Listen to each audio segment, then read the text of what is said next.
Hello दोस्तों, आप सबका फिर से स्वागत है ट्यूटन computer guide education and Hindi channel पे। दोस्तों मैं जहर ज्योति विश्वास। तो दोस्तों आज बात करेंगे टेली की कुछ बेसिक्स के बारे में। तो दोस्तों टेली में मेंटेन करने के लिए आपको दो तरह का नॉलेज होना जरूरी है, एक है स्टॉक मेंटेनेंस का और दूसरा है अकाउंट्स का, क्योंकि बाद में जाके आपको यही दो चीजों को कंबाइन करके आपको जीएसटी भी मेंटेन करना है, अकाउंट्स भी मेंटेन करना है और स्टॉक स्टेटमेंट भी मेंटेन करना है। तो दोस्तों पहले हम डिस्कस करेंगे अकाउंटिंग क्या है।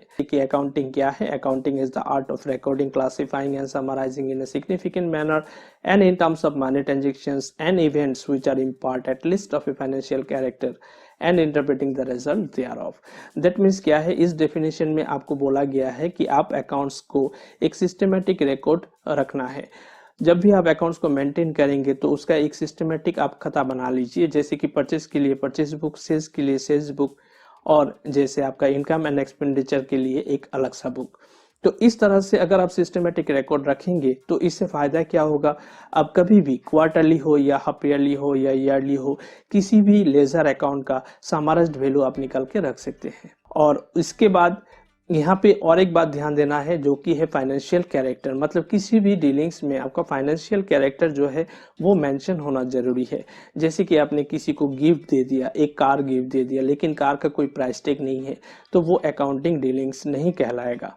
लेकिन अगर वहां पे प्राइस टैग रहता है, जैसे आपने एक पेन किसी को गिफ्ट दिए हैं, जैसे 10 रुपीज का एक पेन हमने किसी दोस्त को गिफ्ट कर दिए, तो वो भी अकाउंटिंग डीलिंग्स में आ जाएगा, क्योंकि वहां पे फाइनेंशियल कैरेक्टर मेंशन किया हुआ है। तो दोस्तों करना होगा। अकाउंट्स का 3 टाइप्स है, एक है पर्सनल अकाउंट, दूसरा है रियल अकाउंट और तीसरा है nominal account. Personal account, real account and nominal account. Personal account क्या करता है? Personal account deals with any individual और ए फर्म और ए कंपनी। इस अकाउंट में कौन सा डाटा यहाँ पे आएगा? जो ट्रांजेक्शन ये मीन करता है कि ये जो डीलिंग्स हुआ है वो एक इंडिविजुअल के साथ हुआ है, या तो एक फर्म के साथ हुआ है, या तो एक कंपनी के साथ डील हुआ है। तो जब भी आप ट्रांजेक्शन को पढ़ के आप समझ जाएंगे कि ये जो डीलिंग्स है, ये जो ट्रांजेक्शन है वो किसी इंडिविजुअल के साथ हुआ है या किसी फर्म के साथ या किसी कंपनी के साथ हुआ है, तो वो मेंटेन होगा किसके आधार पे? पर्सनल अकाउंट के आधार पे। जैसे कि फॉर एग्जांपल आप समझ लीजिए, जैसे रिसीव्ड कैश फ्रॉम राम, ये हो गया एक transaction. Received cash from Ram, हमने राम से कैश रिसीव किए हैं ₹5000 मान लीजिए। तो ₹5000 जो है हमने कैश रिसीव किए हैं किससे? राम से। राम क्या है? एक इंडिविजुअल है। तो जब राम इंडिविजुअल हो गया और उसके साथ में हमने कैश डीलिंग्स किए हैं, तो वो ट्रांजेक्शन का जो सॉल्यूशन निकलेगा वो कहां से निकलेगा? पर्सनल अकाउंट के अंडर से। तो दोस्तों इस तरह से आप क्या कर सकते हैं, पर्सनल अकाउंट के अंडर में कौन सा ट्रांजैक्शन जाएगा उसको आप आइडेंटिफाई कर सकते हैं। ये बात ध्यान दीजिएगा, पर्सनल अकाउंट का मतलब है एनी इंडिविजुअल और ए फर्म और ए कंपनी, मतलब जब भी कोई भी डीलिंग्स होता है तो वो अगर इंडिविजुअल या कंपनी या फर्म के साथ होता है तो वो डायरेक्टली चला जाएगा अंडर पर्सनल अकाउंट। उसके बाद में आता है रियल अकाउंट। रियल अकाउंट में बोला गया है real account deals with what comes in and what goes out in A business, मतलब जो भी कुछ आएगा बिजनेस में तो उसके अगेंस्ट पे कुछ जाना होगा, तभी वो रियल अकाउंट में फॉर्म होगा। जैसे कि मतलब आपके पास से अगर कुछ जाता है तो उसके अगेंस्ट में कुछ आना जरूरी है। अगर इस तरह का ट्रांजेक्शन होता है तभी वो फॉर्म कहाँ पे होगा? रियल अकाउंट, मतलब वो डीलिंग्स को मेंटेन करेगा कौन? Real account. तो जैसे कि फॉर एग्जांपल के लिए परचेस्ड फर्नीचर ₹80,000, अभी परचेस किया है फर्नीचर, हमने परचेस किए हैं ₹80,000 का, वो किसके अंडर पे जाएगा? वो रियल अकाउंट के अंडर में जाएगा, क्योंकि आपके पास से कैश गया है लेकिन उसके अगेंस्ट में क्या आया है? फर्नीचर आया है। तो इसके लिए वो किसके अंडर पे जाएगा? रियल अकाउंट के अंडर में जाएगा। और उसके बाद में आता है नॉमिनल अकाउंट, और नॉमिनल अकाउंट में कहा गया है nominal account deals with all expenses and losses and all incomes and gains. तो इसका मतलब होता है क्या? जैसे कि नॉमिनल अकाउंट ये भी नहीं देखेगा कौन पर्सनल है या कंपनी है या फर्म है, या कुछ अगर आपसे गया है तो उसके अगेंस्ट में कुछ आया है क्या नहीं, वो सिर्फ ध्यान रखेगा आपके बिजनेस में क्या लॉस हुआ है और क्या प्रॉफिट आपके बिजनेस में आया है। तो लॉस और प्रॉफिट्स का वो हिसाब किताब रखेगा नॉमिनल अकाउंट। फॉर एग्जांपल के लिए पेड फॉर सैलरी, आपने सैलरी दिए हैं स्टाफ को, मतलब सैलरी क्या है? आपका एक्सपेंस है। तो सैलरी अगर एक्सपेंस होता है तो उसके हिसाब से नॉमिनल अकाउंट का आपका रूल्स फॉलो अप करना होगा। अगर प्रॉफिट होता है मतलब रिसिप्ट कमीशन, आपको कहीं से भी कमीशन मिल गया है, आपके बिजनेस में कमीशन आया है, तो कमीशन क्या है, आपका इनकम है, उस इनडायरेक्ट इनकम को वो मेंटेन करेगा कौन, नॉमिनल अकाउंट। तो इस तरह से आपको ये तीनों अकाउंट को बारीकी से समझना है, जैसे पर्सनल अकाउंट क्या करता है, रियल अकाउंट क्या करेगा और नॉमिनल अकाउंट क्या करेगा। तो दोस्तों उम्मीद है, तो जैसे कि अगर पर्सनल अकाउंट फॉर्म होता है तो उसके लिए रूल्स क्या होता है। तो पहले जो बात करेंगे वो है पर्सनल अकाउंट। अगर आप किसी भी ट्रांजेक्शन को आइडेंटिफाई करते हैं कि ये पर्सनल अकाउंट के अंडर पे जाएगा, तो उसके लिए आपका रूल्स क्या होगा डेबिट एंड क्रेडिट का। तो उसका जो रूल्स होता है वो है debit is the receiver and credit is the giver. मतलब अगर आप आइडेंटिफाई करते हैं कि ये जो ट्रांजेक्शन है वो पर्सनल अकाउंट के अंडर में जाएगा, जैसे कि रिसीव्ड कैश फ्रॉम राम, मतलब हमने राम से रिसीव किए हैं कैश ₹5000 का। अभी 5000 यहाँ पे फाइनेंशियल कैरेक्टर भी मौजूद है और यहाँ पे हमने कैश जो रिसीव किए हैं वो किससे रिसीव किए हैं, राम से। राम क्या है, इंडिविजुअल है। और पर्सनल अकाउंट का जो डेफिनेशन है वो है किसी भी इंडिविजुअल, किसी भी फर्म या किसी भी कंपनी के साथ कोई भी डीलिंग्स हो तो उसको हैंडल कौन करेगा, पर्सनल अकाउंट। तो इस तरह से ये जो ट्रांजेक्शन है, ये जो डीलिंग्स है वो आ चुका है पर्सनल अकाउंट में। और पर्सनल अकाउंट में जब वो आ चुका है तो उसके लिए उसको एंट्री करने के लिए आपको किसका रूल फॉलो करना होगा, पर्सनल अकाउंट का। तो पर्सनल अकाउंट में रूल्स क्या बताया गया है, debit is the receiver and credit is the giver. तो अभी इस ट्रांजेक्शन में से आपको आइडेंटिफाई करना है किसने पे किया और किसने रिसीव किया।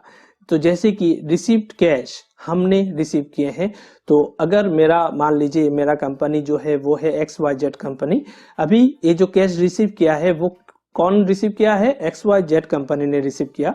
इसका मतलब डेबिट इज द रिसीवर। तो डेबिट कौन होगा, डेबिट होगा XYZ। तो मेरा ही कंपनी का नाम मैं बार बार अपनी कॉपी पे तो नहीं लिखूंगा, तो मैं यहाँ पे लिखूंगा मुझे क्या मिला, मुझे मिला कैश। तो इसलिए हम यहाँ पे लिखेंगे कैश डेबिट। और क्रेडिट इज द गिवर, किसने पे किया, राम ने पे किया, इसलिए राम क्या आ जाएगा, क्रेडिट में आ जाएगा। तो ये जो फॉर्म है इसको कहते हैं जर्नल एंट्री, जो धीरे धीरे हम सीखेंगे। नेक्स्ट लेसन पे हम सीखेंगे जर्नल एंट्री को किस तरह से मैन्युअली आप क्रिएट कर सकते हैं।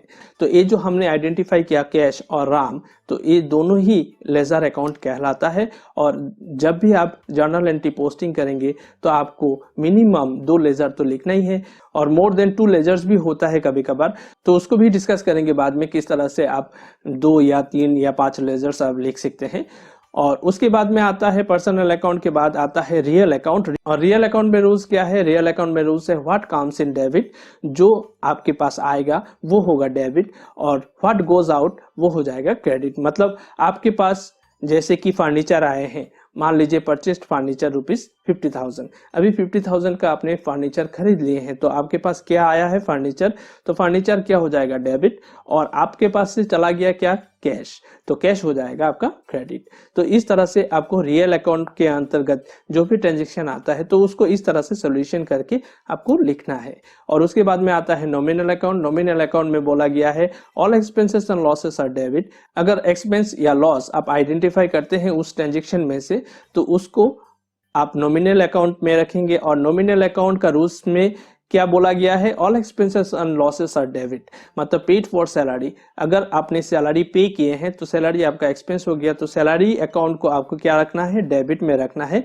और ऑल्टरनेट आपको समझना है, यहाँ पे नॉमिनल अकाउंट का 2 पार्ट है, जैसे कि all expenses and losses are debit and all incomes and gains are credit. मतलब अगर आपका पहला वाला लॉस होता है तो नेक्स्ट वाला तो प्रॉफिट नहीं होगा ऑब्वियसली। तो इसलिए यहाँ पे क्या हो जाएगा, ऑल्टरनेट आपको सोचना है। जैसे पेड फॉर सैलरी, मतलब ये जो सैलरी पे किए हैं हमने, तो वो क्या है, यहाँ पे बाय चेक भी मेंशन नहीं है, बाय ड्राफ्ट भी मेंशन नहीं है, तो उसको आइडेंटिफाई करना है एज ए कैश, और उस कैश को आपको लिखना है क्रेडिट साइड पे। उसके बाद में आता है all expenses and losses are debit हो गया। उसके बाद में आता है जैसे all incomes and gains are credit. जैसे कि मान लीजिए रिसिप्ट कमीशन ₹50,000, अभी कमीशन आपके पास में आया है 50,000 का, तो यहाँ पे मतलब क्या आया है, कमीशन के रूप में आपको मिला है कैश या चेक या ड्राफ्ट। तो जो भी मिला है उसको आपको लिखना है डेबिट साइड में। और आपका कमीशन, मतलब ये जो अमाउंट आया है वो क्या होके आया है, मतलब कमीशन होके आया, मतलब रिसीव्ड कमीशन ₹50,000। अभी यहाँ पे क्या लेजर आइडेंटिफाई हो रहा है, स्ट्रॉन्ग लेजर क्या है, कमीशन है। और कमीशन के रूप में अगर चेक होता है या ड्राफ्ट होता है तो वो हो जाएगा सेकेंड लेजर। अगर वो मेंशन नहीं होता है तो आपको आइडेंटिफाई करना है ये जो डीलिंग्स हुआ है वो कैश डीलिंग्स हुआ है और कैश को पकड़ना है सेकेंड लेजर। तो यहाँ पे दो लेजर हमको मिल गया, एक है कमीशन और दूसरा है कैश। तो ये जो ट्रांजेक्शन है वो जा रहा है नॉमिनल अकाउंट में। नॉमिनल अकाउंट में ऑल इनकम्स एंड गेन्स क्या बोला गया है, क्रेडिट। अगर आपका इनकम होता है या प्रॉफिट होता है कुछ भी तो उसको आप ऑलवेज क्रेडिट साइड में लिखना है। तो मतलब आपका जो इनकम हुआ है वो इनकम क्या है, कमीशन है। तो इसका मतलब है कमीशन को आपको लिखना है क्रेडिट साइड पे और कैश को लिखना है आपको डेबिट साइड में, क्योंकि all incomes and gains are credit. तो जो भी आपका इनकम या गेन्स होके लेजर आया है उसको आपको क्रेडिट साइड में लिखना है। तो कमीशन आया है, कमीशन मुझे मिला है, इसलिए कमीशन जो लेजर है वो मेरा इनकम है, तो कमीशन को आपको लिखना है क्रेडिट साइड में। लेकिन आपको पैसा मिला है, मतलब कैश मिला है, तो कैश हो जाएगा आपका डेबिट साइड में। तो कैश अकाउंट डेबिट होगा और कमीशन होगा आपका क्रेडिट में। तो दोस्तों इस तरह से आपको क्या करना है, rules of debit and credit के द्वारा आपको क्या करना है, पोस्टिंग करना है अपने कॉपी पे। नेक्स्ट के बारे में, तो दोस्तों जर्नल एंट्री का जो फॉर्मेट है वो आप देख सकते हैं स्क्रीन पे है। तो जब भी आप मैन्युअली अकाउंट्स को मेंटेन करने जाएंगे तो आपको इस तरह से फॉर्मेट आपको बनाना है जर्नल एंट्री का। तो जर्नल एंट्री फॉर्मेट में जैसे कि पहला जो कॉलम होता है वो है डेट कॉलम का, और उसके बाद में जो सेकंड कॉलम होता है वो है पर्टिकुलर्स का, और उसके बाद में एक छोटा सा कलम होता है जो है एलएफ मतलब लेजर फोलियो का, और उसके बाद में दो अमाउंट्स कलम होता है, एक है डेबिट साइड का और दूसरा है क्रेडिट साइड का। और यहाँ पे आपको क्या करना है, आपका जितना भी सारा ट्रांजैक्शन है उसको एनालिसिस करके उसका डेबिट और क्रेडिट को आपको यहाँ पे लिखना है। तो ये बात ध्यान दीजिएगा, journal book is the first original book of entry. तो जो आपका ट्रांजैक्शंस का पहला जो एंट्री होता है वो है जर्नल एंट्री, और वहां से आपको सेपरेट होता है, जैसे कि वहां से आपको निकल के आता है लेजर बुक और कैश बुक, इस तरह से आपका वेरियस बुक्स जो है जनरेट होता है। तो दोस्तों यहाँ पे हम देखते हैं किस तरह से आप पोस्टिंग करेंगे। जैसे रिसीव्ड कैश फ्रॉम राम ₹50,000, अभी 50,000 हमने राम से रिसीव किए हैं। तो ये जो ट्रांजैक्शन है इस ट्रांजैक्शन को आपको इस जर्नल एंट्री में किस तरह से डालना है। जैसे receive cash from Ram, Ram क्या है, एक इंडिविजुअल है। इंडिविजुअल होने के कारण ये जो ट्रांजैक्शन है वो कहाँ पे जाएगा, पर्सनल अकाउंट में जाएगा। और पर्सनल अकाउंट का जो रूल्स है वो क्या है, debit is the receiver and credit is the giver. मतलब आपने रिसीव किया और राम ने पे किया, तो आपके पास आया है कैश, तो कैश हो गया डेबिट, और राम क्या हो गया, राम ने आपको दिया है 50,000, इसलिए राम क्या हो जाएगा, क्रेडिट। तो यहाँ पे आपको क्या लिखना है, पहला ऑलवेज आप एक बात ध्यान दीजिएगा, जर्नल एंट्री जब भी आप यहाँ पे पोस्टिंग करेंगे तो ये बात हमेशा याद रखिएगा, डेबिट साइड जो है वो हमेशा पहले लिखना है और क्रेडिट को बाद में लिखना है। तो यहाँ पे हम देंगे डेट, जैसे मान लीजिए ये 21 अप्रैल 2019 पे ये डीलिंग्स हुआ है, तो यहाँ पे लिखना है 21/4/2019 जो डेट में आपको लिखना है, और उसके बाद में पर्टिकुलर्स में पहले आप लिखेंगे जो डेबिट साइड है। तो आपके पास आया है कैश, तो कैश हो गया डेबिट, मतलब डेबिट इज द रिसीवर, आपने रिसीव किए हैं कैश, तो कैश हो गया आपका डेबिट। तो यहाँ पे आपको लिखना है कैश अकाउंट डेबिट, और उसके बाद में क्रेडिट इज द गिवर, मतलब राम ने आपको पे किया, इसलिए यहाँ पे नीचे पे लिखना है 2, मतलब क्रेडिट को आप ऑलवेज 2 से भी आप मेंशन कर सकते हैं, या तो साइड में आप क्रेडिट भी लिख सकते हैं, डेबिट क्रेडिट भी लिख सकते हैं, या 2 और बाय भी लिख सकते हैं। जैसे डेबिट साइड को बाय से आप रिप्रेजेंट कर सकते हैं और 2 से क्रेडिट साइड को रिप्रेजेंट कर सकते हैं। तो यहाँ पे जैसे कि कैश अकाउंट डेबिट, हमने यहाँ पे डेबिट सिंबल लगा दिए हैं, तो कैश जो है वो है डेबिट, और ठीक डेबिट कलम में आपको यहाँ पे लिखना है 50,000, और उसके बाद में आ रहा है 2 राम, मतलब हमने क्रेडिट को रिप्रेजेंट किया 2 से, तो 2 यहाँ पे आ चुका है 2 देन राम, मतलब राम ने हमको पे किया है 50,000, इसलिए 2 राम, क्रेडिट हो गया राम, और राम का जो 50,000 है, मतलब राम में भी तो आपको अमाउंट डालना है, तो राम के लाइन पे आपको क्रेडिट कॉलम में जाके 50,000 लिखना है। तो इस तरह से आप क्या करेंगे, दोनों ही अकाउंट के लिए, दोनों ही अकाउंट में दोनों कलम पे आपको 50,000 मतलब सेम अमाउंट आपको लिखना है। तो हम यहाँ पे क्या करेंगे, एक शॉर्ट नरेशन यहाँ पे डालेंगे। जो नरेशन ऑलवेज स्टार्ट होता है बीइंग से, मतलब जब भी आप नरेशन को लिखेंगे तो पहले आपको लगाना है बीइंग। तो यहाँ पे एक बीइंग देके इसके बाद में शॉर्ट इंग्लिश सेंटेंस में आप डिस्क्राइब कर दीजिए ट्रांजेक्शन के बारे में। जैसे यहाँ पे ट्रांजेक्शन क्या था, रिसीव कैश फ्रॉम राम, तो आप उसको ही नरेशन में लिखिए, बीइंग द कैश रिसीव्ड। इस तरह से आप क्या कर सकते हैं, नरेशन को कंप्लीट कर सकते हैं।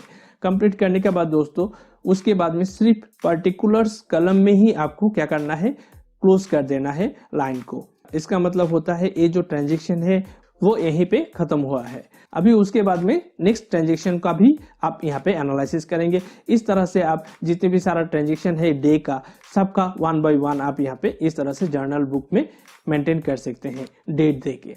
तो अभी मान लीजिए और एक एग्जांपल यहाँ पे देख लेते हैं, पेड फॉर सैलरी, हमने सैलरी पे किए हैं। तो सैलरी हमने पे किए हैं मतलब ये चला गया है नॉमिनल अकाउंट में। नॉमिनल अकाउंट में क्या है, all expenses and losses are debit, मतलब सैलरी जो है वो मेरा एक्सपेंस है, इसलिए सैलरी अकाउंट क्या हो जाएगा, डेबिट हो जाएगा। तो यहाँ पे लिखना है 21/4/2009 और उसके बाद में डेबिट कलम पे आपको डाल देना है अमाउंट। तो मान लीजिए सैलरी जो है वो हमने डाला है 15,000, तो 15,000 यहाँ पे डाल दिए, तो सैलरी डेबिट कलम पे आ जाएगा 15,000। सैलरी जो आपने पे किया है यहाँ पे मेंशन नहीं है, चेक भी नहीं है, ड्राफ्ट भी नहीं है, तो उसको पकड़ लेते हैं, कैश डीलिंग्स हुआ है। तो यहाँ पे आपको क्या लिखना है, टू कैश, और उसके बाद में क्रेडिट कलम पे भी आपको दे देना है 15,000। और उसके बाद में आपको नरेशन लिखना है, being the cash paid for salary. तो इस तरह से आप एक शॉर्ट नोट आप डाल सकते हैं नरेशन में, और उसके बाद में पर्टिकुलर्स को क्लोज कर दीजिए और उसके बाद में नेक्स्ट एंट्री को आप पोस्ट कर सकते हैं। तो अभी और एक एग्जांपल देख लेते हैं नॉमिनल अकाउंट का। मान लीजिए रिसीव कमीशन ₹20,000। अभी कमीशन आपको रिसीव हुआ है। कमीशन क्या है, आपका इनकम है। तो जब भी इनकम होता है या एक्सपेंस होता है वो चला जाता है नॉमिनल अकाउंट में। नॉमिनल अकाउंट का रूल्स क्या बोलता है, all expenses and losses are debit and all incomes and gains are credit. मतलब जब भी आपके पास इनकम हो या प्रॉफिट हो तो उसको आपको कहाँ पे लिखना है, क्रेडिट साइड में लिखना है। लेकिन डेबिट क्या लिखेंगे, उसका ऑल्टरनेट, मतलब कमीशन होके आपके पास आया क्या है, आया है कैश। तो आपको यहाँ पे लिखना है कैश अकाउंट डेबिट, और उसके बाद में देना है डेबिट कलम में 20,000, और उसके बाद में आपको लिखना है टू कमीशन, मतलब टू से आप क्रेडिट को रिप्रेजेंट करेंगे, टू देन कमीशन, और क्रेडिट कलम में आप देंगे 20,000, और उसके बाद में नरेशन पे देंगे बीइंग द कमीशन रिसीव्ड, और उसके बाद में पार्टिकुलर्स को क्लोज कर देंगे। और उसके बाद में देखते हैं रियल अकाउंट का। रियल अकाउंट में जैसे परचेज फर्नीचर, अभी इसको पोस्टिंग किस तरह से करेंगे, परचेज फर्नीचर ₹20,000। अभी 20,000 से आपने फर्नीचर को परचेज किए हैं, और फर्नीचर परचेज किए हैं मतलब फर्नीचर आपके पास आया है और कैश आपके पास से चला गया है। तो इसका मतलब है ये जो ट्रांजेक्शन है वो कहाँ पे जाएगा, रियल अकाउंट में। और रियल अकाउंट का रूल्स के अनुसार क्या है, व्हाट कम्स इन डेबिट, मतलब जो भी आपके पास आया है वो होगा डेबिट, और जो आपके पास से चला गया है वो हो जाएगा क्रेडिट। तो परचेज फर्नीचर, फर्नीचर आपके पास में आया है तो आपको लिखना क्या है, फर्नीचर अकाउंट। तो फर्नीचर अकाउंट लिखना है डेबिट, और डेबिट कलम में आपको देना है अमाउंट, और उसके बाद में आपको देना है टू, देन आपके पास से चला गया क्या है, कैश, तो आपको यहाँ पे लिखना है टू कैश, और उसके बाद में क्रेडिट साइड पे आपको देना है अमाउंट, और उसके बाद में नरेशन पे आपको डाल देना है बीइंग द फर्नीचर परचेज्ड। तो इस तरह से दोस्तों आपको क्या करना है, डेबिट एंड क्रेडिट के हिसाब से आपको एंट्री यहाँ पे डालना है।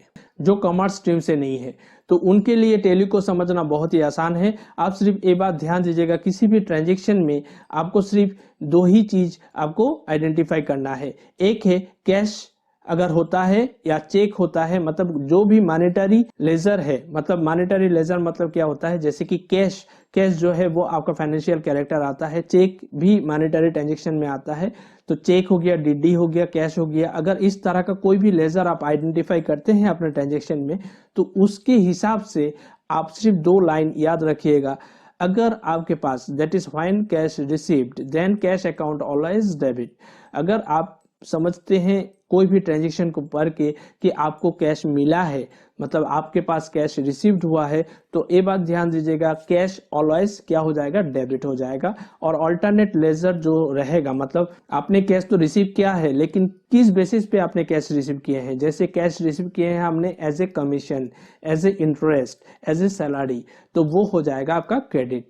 अगर आपके पास में कैश रिसीव्ड होता है तो कैश ऑलवेज डेबिट, और अल्टरनेट लेजर जो आपने आइडेंटिफाई किए हैं उसको आपको मेंशन करना है क्रेडिट में। तो ये हो गया पहला line, when cash received then cash account always debit. और दूसरा है when cash paid then cash account always credit. तो इसका मतलब है अगर आप ट्रांजेक्शन को पढ़ के आप ये पता लगाते हैं कि आपके पास से कैश चला गया है, या चेक आपने दे दिए हैं, या ड्राफ्ट बना दिए हैं, तो वो आपका क्या हो जाएगा, क्रेडिट साइड में एंट्री होगा।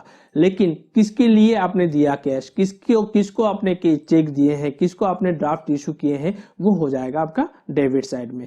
इसका मतलब है when cash paid then cash account always credit. अगर आपने किसी को कैश दिया, जैसे मान लीजिए पेड टू राम, आपने राम को कैश पेमेंट किए हैं, तो कैश हो जाएगा आपका क्रेडिट और राम हो जाएगा आपका डेबिट। पेड टू सैलरी, आपने सैलरी पे किए हैं, तो सैलरी क्या हो जाएगा, डेबिट, और कैश हो जाएगा आपका क्रेडिट। मतलब when cash paid then cash account always credit. तो जब भी आपके पास से कैश चला जाता है, या चेक चला जाता है, या ड्राफ्ट चला जाता है, तो वो सब हो जाएगा आपका क्रेडिट में।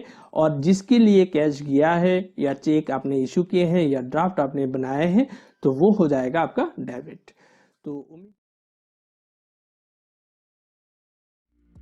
तो जब भी आप लेजर एंट्री डालेंगे, मतलब cash account debit, salary account debit, इस तरह का जो लेजर मिलता है आपको अकाउंट्स में, तो वो लेजर को पहले आपको टैली में क्या करना होगा, क्रिएट करना होगा।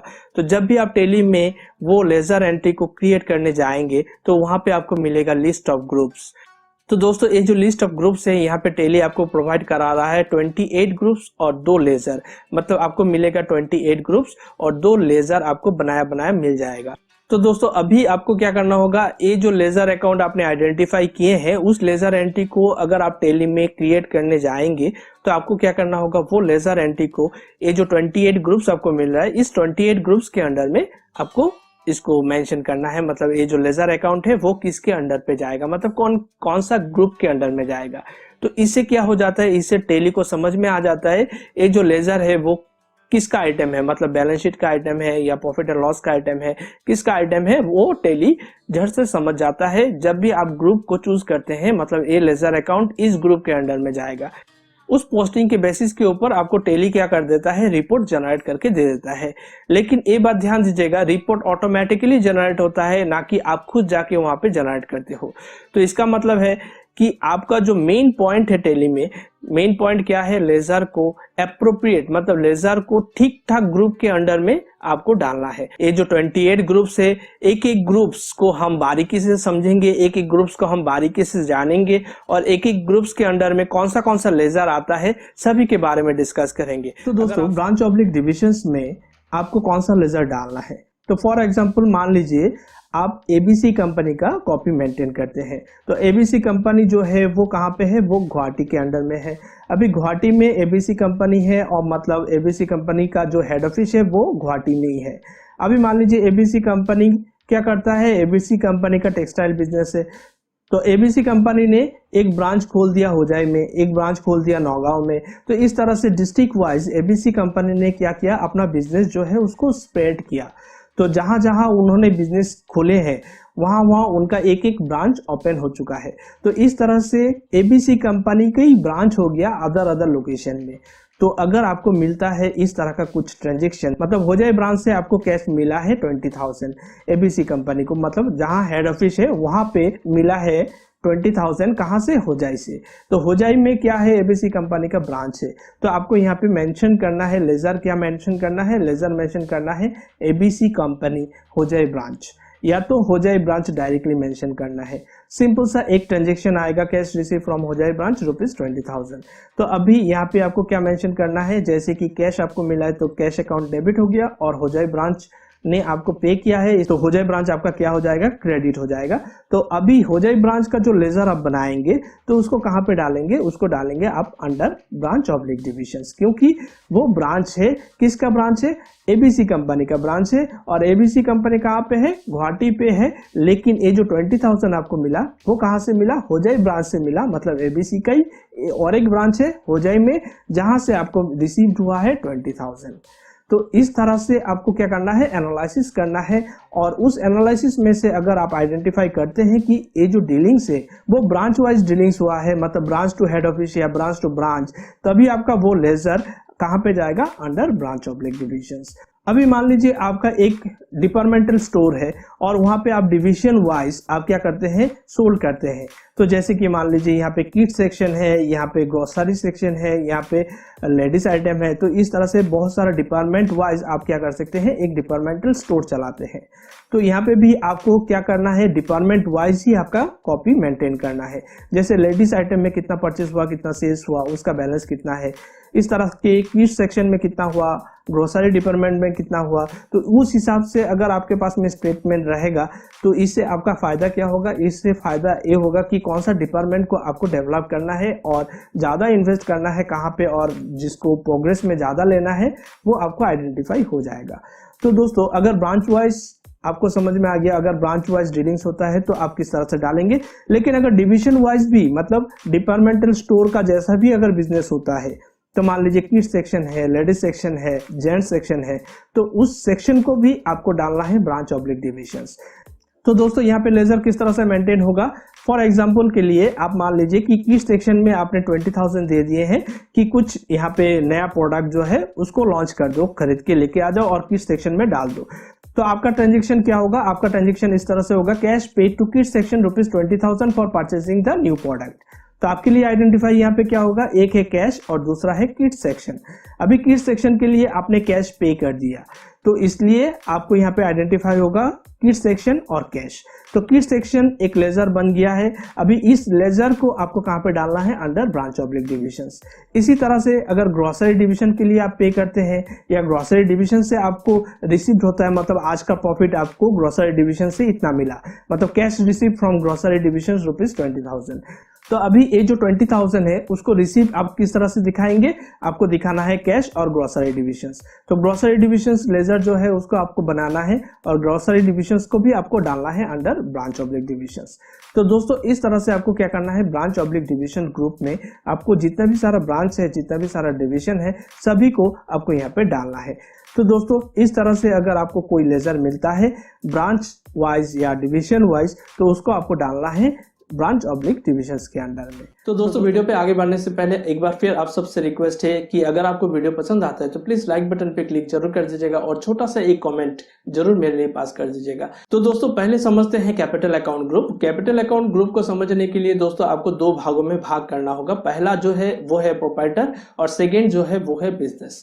तो अभी मान लीजिए आप अपना खुद का बिजनेस आप स्टार्ट करना चाहते हैं, तो आप हो गए प्रोप्राइटर और आपका जो बिजनेस है वो मान लीजिए एबीसी कंपनी है। आप चाहते हो कि एक एबीसी कंपनी बिजनेस खोलना है, तो आप हो गया प्रोप्राइटर और एबीसी कंपनी आपका बिजनेस नेम हो गया। तो आप एबीसी कंपनी तो ऐसे ही बोलोगे और एबीसी कंपनी खड़ा हो जाएगा, ऐसा तो नहीं है। तो आपको क्या करना होगा, कुछ कैपिटल आपको पहले इन्वेस्ट करना होता है बिजनेस को फॉर्म करने के लिए। तो दोस्तों आपका जो अमाउंट है जो आप इन्वेस्ट करना चाहते हैं अपने बिजनेस में, मान लीजिए 50,000 हो या 1 लाख हो। जैसे कि business started with cash ₹1 lakh, तो आपने बिजनेस को स्टार्ट किया, आपने कितने अमाउंट से स्टार्ट किए हैं, 1 लाख। तो 1 लाख हो गया आपका बिजनेस अमाउंट। तो ये जो बिजनेस अमाउंट है वो आपने इन्वेस्ट किया किसके लिए, वो आपने इन्वेस्ट किए हैं एबीसी कंपनी के लिए, मतलब एबीसी कंपनी को फॉर्म करने के लिए। लेकिन जब भी एबीसी कंपनी फॉर्म हो गया तो वो आपसे डिटैच हो गया, मतलब आप एक अलग पर्सन हो, एबीसी कंपनी एक अलग है। तो आपने इन्वेस्ट किए हैं, मतलब आपने अमाउंट दिए हैं एबीसी कंपनी को, तो वो एबीसी कंपनी ने वो अमाउंट एबीसी कंपनी के अंडर में ले लिया और वो अमाउंट को एज ए कैपिटल वो मान के चलेगा, मतलब वो बिजनेस की कैपिटल मान के चलेगा उस अमाउंट को। तो जब तक वो कैपिटल आपको रिटर्न नहीं कर देते हैं तब तक उस बिजनेस का मालिकाना हक आपके पास है। तो इसी तरह से आपका जो कैपिटल है वो कभी घटता नहीं है और बिजनेस कभी फ्री नहीं हो पाता है। इसका मतलब है दोस्तों जब भी आप कोई भी मनी कोई भी अमाउंट आप इन्वेस्ट करते हो अपने बिजनेस के लिए तो वो हो जाएगा बिजनेस कैपिटल, और बिजनेस कैपिटल ऑलवेज शो होता है बैलेंस शीट में लायबिलिटी साइड में। तो दोस्तों इस तरह का अगर कैपिटल अकाउंट करके कोई लेजर मिलता है तो उसको आपको डालना है अंडर कैपिटल अकाउंट।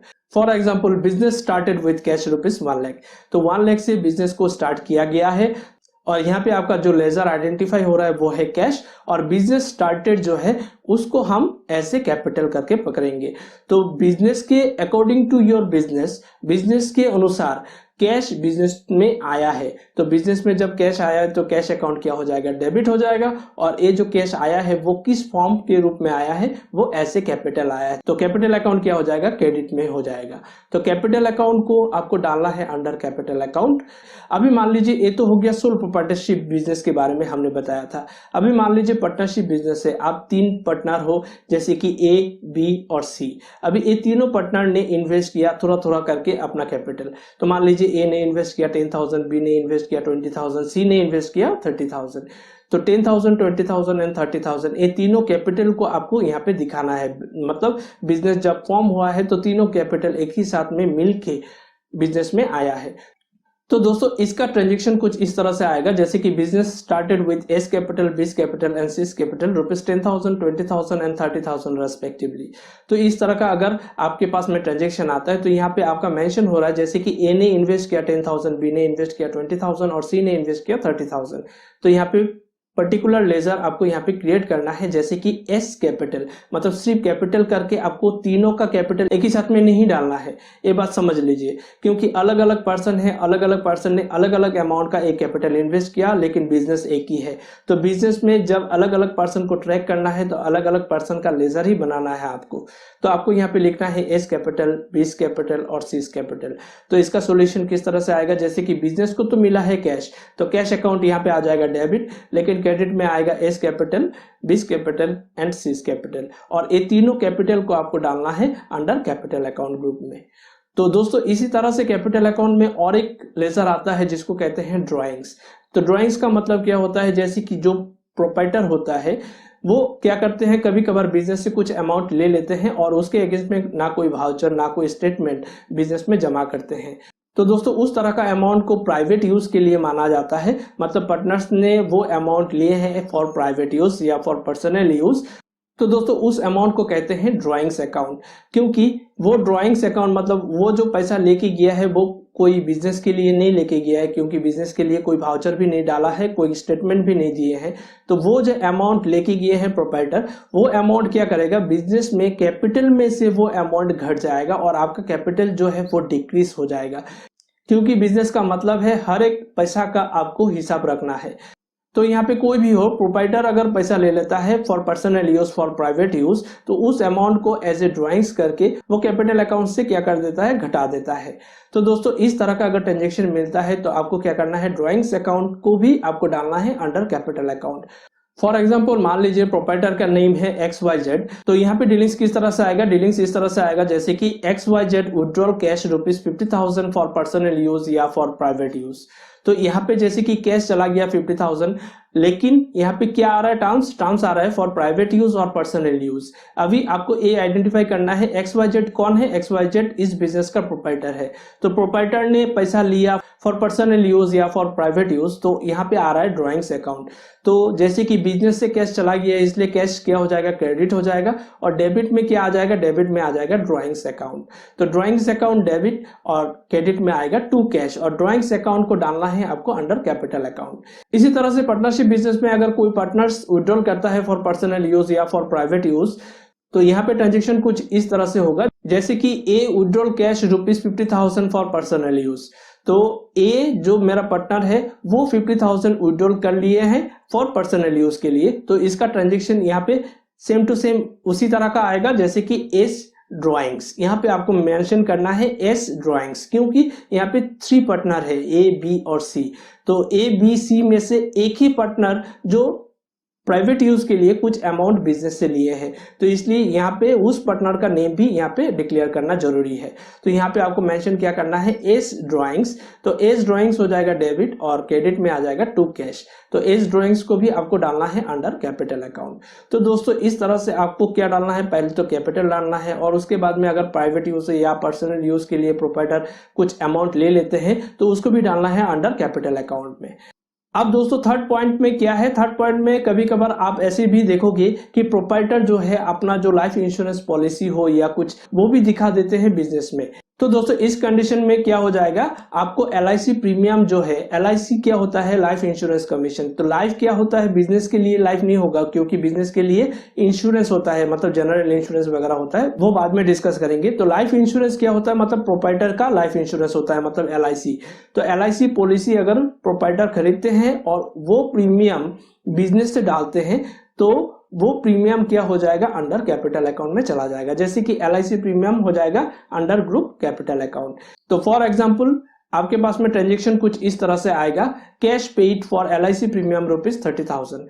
तो जैसे कि LIC प्रीमियम के लिए 30,000 जो है वो पे किया ABC कंपनी ने, मतलब आपके कंपनी ने LIC प्रीमियम का अमाउंट जो है वो पे कर दिया।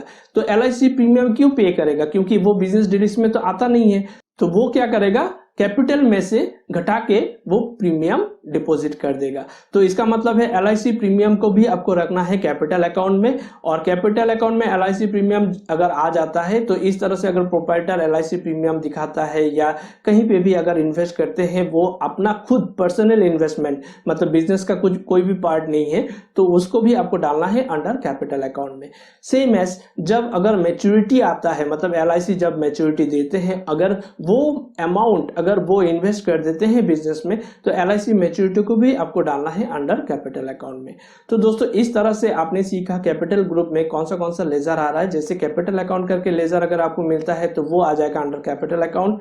पार्टनरशिप बिजनेस अगर होता है तो partners capital under capital account में आएगा, और उस साथ ही साथ में अगर पार्टनर कुछ अमाउंट लेते हैं फॉर प्राइवेट यूज और पर्सनल यूज तो वो भी आ जाएगा अंडर कैपिटल अकाउंट में। और उसके बाद में अगर पार्टनर्स कोई अपना इन्वेस्टमेंट चलाते हैं फॉर पर्सनल इन्वेस्टमेंट, अगर वो बिजनेस में दिखाते हैं तो वो भी आ जाएगा अंडर कैपिटल अकाउंट में। तो दोस्तों इसके बाद में आते हैं reserve and surplus. Reserve and surplus और retain earning both are same. तो रिजर्व एंड सरप्लस क्या होता है, जैसे कि ईयरली जब कैलकुलेट होता है और आपका बिजनेस ने एक प्रॉफिट मार्जिन ग्रो कर लिए हैं, तो दोस्तों अभी आप क्या करते हैं, वो प्रॉफिट में से कुछ अमाउंट आप रख देते हैं कंपनी में, वापस इन्वेस्ट कर देते हैं। तो दोस्तों वो जो इन्वेस्टमेंट होता है वो अलग अलग कैटेगरी में भी होता है।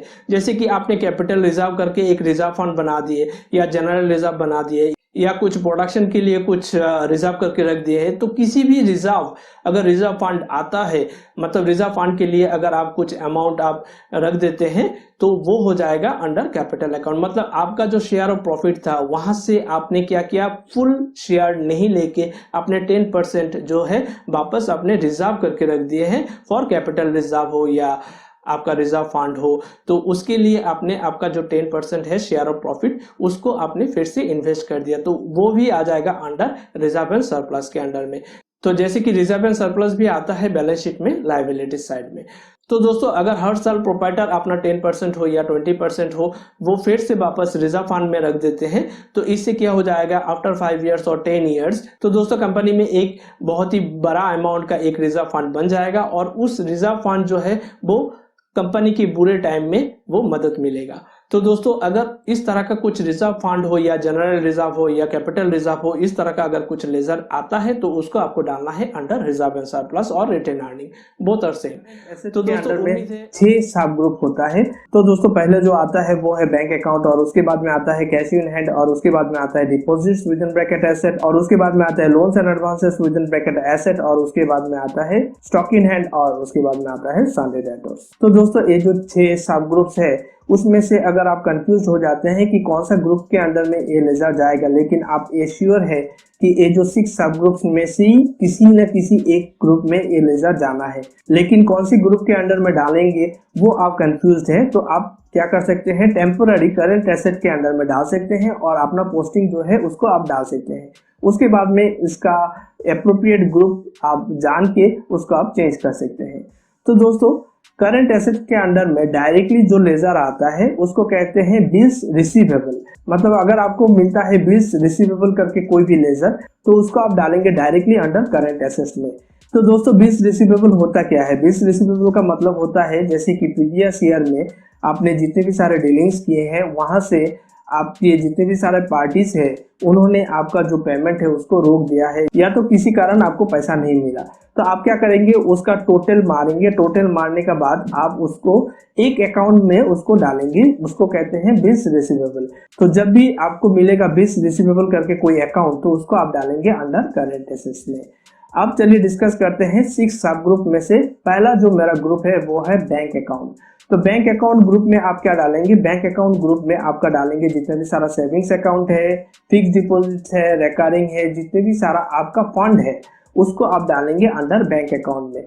तो जैसे कि मान लीजिए एसबीआई बैंक में आपका एक सेविंग्स अकाउंट है, वहां पे आप डिपॉजिट करते हैं और उस बैंक से फिर से वापस आप विड्रॉल भी करते हैं, तो आपका जो डीलिंग्स है वो इस तरह से चलता रहता है। तो जैसे मान लीजिए एग्जांपल के लिए deposited cash into SBI bank ₹50,000 आपने डिपॉजिट किए हैं 50,000 कहाँ पे? एसबीआई बैंक पे। तो आप उसका जर्नल एंट्री किस तरह से करेंगे? SBI bank account debit to cash. तो एसबीआई बैंक अकाउंट मतलब आपका लेजर हो गया। अभी एसबीआई बैंक को आपको डालना है बैंक अकाउंट ग्रुप के अंडर में। इसी तरह से अगर आप सेविंग्स बनाते हैं तो सेविंग्स का, रिकरिंग का, फिक्स डिपॉजिट का, जितना भी सारा आपका फंड है, मतलब बैंक में जितना भी सारा फंड है, तो उन सभी फंड्स को आपको बनाना है अंडर बैंक अकाउंट में। तो यहाँ पे दोस्तों जितना भी सारा बैंक से सभी का नाम आपको यहाँ पे डालना है, मतलब बैंक अकाउंट ग्रुप में आपको डालना है, और जितने भी सारा अकाउंट है वो अकाउंट्स को भी आपको मेंशन करना है। जैसे आपका ट्रांजेक्शन कुछ इस तरह से होना चाहिए, जैसे कि deposited cash into SBI savings account, withdrawal cash from SBI savings account, deposited cash into SBI recurring, या तो deposited cash into SBI monthly recurring ₹1000। मतलब इस तरह का अगर आप लेजर को क्रिएट करते हैं तो आपको समझने में आसानी होगा कौन सा अकाउंट से कितना पैसा जा रहा है, कौन सा अकाउंट में कितना पैसा आ रहा है। तो कैश इन हैंड ग्रुप में एक ही अकाउंट आता है जो कि है कैश अकाउंट। तो कैश अकाउंट जो कि ऑटोमेटिकली टेली आपको प्रोवाइड कर चुके हैं, क्योंकि हमने पहले ही बताया था टेली आपको दे रहा है 28 ग्रुप्स और 2 लेजर। तो 28 ग्रुप्स में 1 बाय 1 ग्रुप्स हम डिस्कस करते जा रहे हैं, और 2 लेजर क्या है, एक है कैश अकाउंट और दूसरा है प्रॉफिट एंड लॉस अकाउंट। तो कैश अकाउंट क्या है, कॉमन है, इसलिए कैश अकाउंट जो है टेली ऑटोमेटिकली कैश अकाउंट को अंडर कैश इन हैंड में बना के आपके लिए दे चुके हैं। अगर मिस्टेकली कैश अकाउंट टेली में से डिलीट हो जाता है तो आप क्या कर सकते हैं, कैश अकाउंट बना सकते हैं। तो cash account under cash in hand पे आप रख सकते हैं। कैश इन हैंड के यूज और एक लेजर में करते हैं जिसको कहते हैं पेटी कैश। अगर आप पेटी कैश अकाउंट भी मेंटेन करते हैं, मतलब आपका फॉर्म या आपका कंपनी पेटी कैश अकाउंट को भी मेंटेन करते हैं, तो आपको पेटी कैश अकाउंट करके भी एक लेजर बनाना है। तो दोस्तों पेटी कैश अकाउंट का मतलब क्या है? पेटी कैश अकाउंट का मतलब होता है जो स्मॉल एक्सपेंसेस को भी रिकॉर्ड रखना चाहते हैं। तो दोस्तों जैसे मान लीजिए 50 रुपये आपने खर्चे किए हैं स्मॉल एक्सपेंसेस, जैसे मान लीजिए आपने कोल्ड ड्रिंक्स खरीदे, च्युइंगम खरीदे, या तो किंडर जॉय खरीदे हैं, इस तरह से छोटा छोटा एक्सपेंसेस आपने किए हैं, वो भी आप रिकॉर्ड रखना चाहते हैं। तो उसके लिए अब दोस्तों आपको क्या लिखना है, पेटी कैश अकाउंट बनाना है।